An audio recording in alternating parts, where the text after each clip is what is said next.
What's good? It's Andrew from producersociety.com. Today I'm doing like a second part of that sustain video that I did the other day. So I'm just gonna do another example with Melodyne, and then I'm also gonna show you how to add sustain using delay. So using delay, it's more of a trick, like you're manipulating the sound rather than actually lengthening the note. So you're making it appear as if it's sounding longer, but in reality, it's not. So I'm going to show you the Melodyne thing first. So I'm just going to assume that you've stretched, or rather you've printed the thing in Melodyne.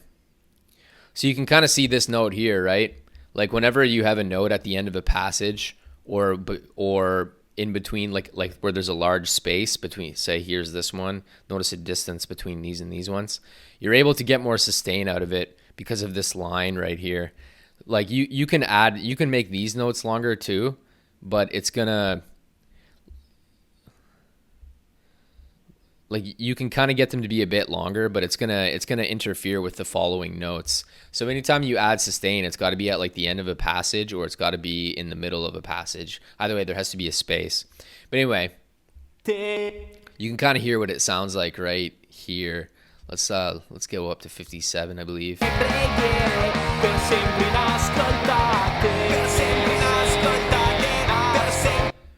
So you can actually stretch this out all the way up to here. Now listen. E le mie preghiere per sempre inascoltate.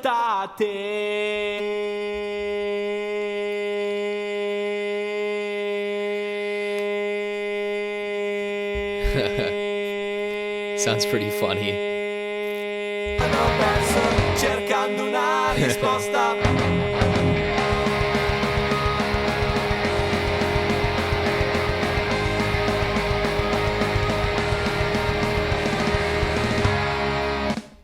So yeah, it's pretty cool, man. Like you can obviously, when it's on its own, it doesn't sound quite as good because it's ridiculous, right? Like you're not going to add that much sustain to a note. It's absurd.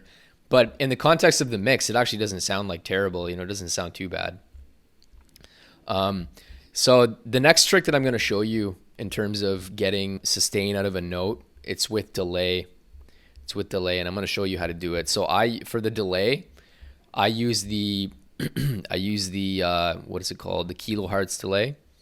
So it's this one right here. And what you need to do, you want a long delay time. So about 2 seconds, put your ping pong on and we'll play it.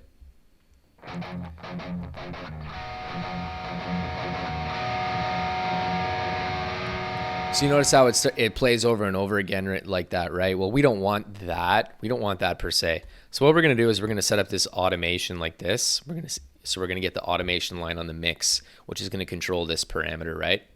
So what we're going to do is we're going to go like this. We're going to pull this down all the way like that. And I think we're going to actually go like this. Let's see how this sounds.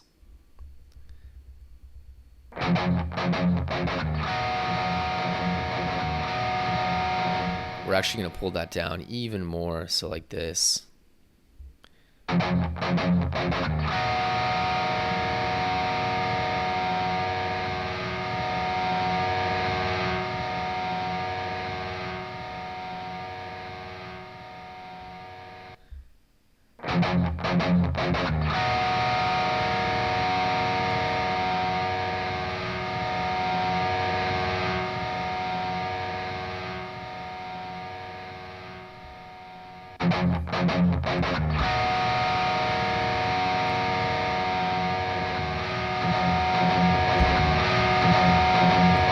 So yeah, obviously we don't want that feedback. Actually, that feedback doesn't sound quite as good. So we're going to pull that down. We're going to try it like this now.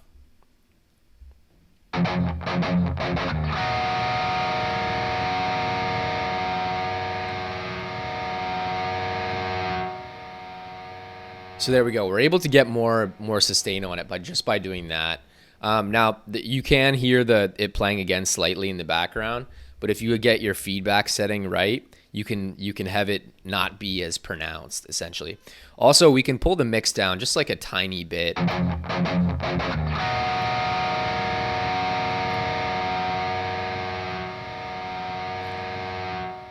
So there we go. Now it doesn't sound, and it's not so intense.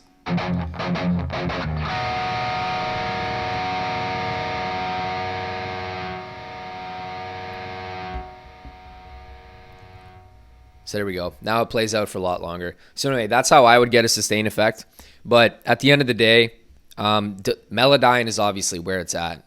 Melodyne is that's what's going to really get the job done for you in a way that is legitimate.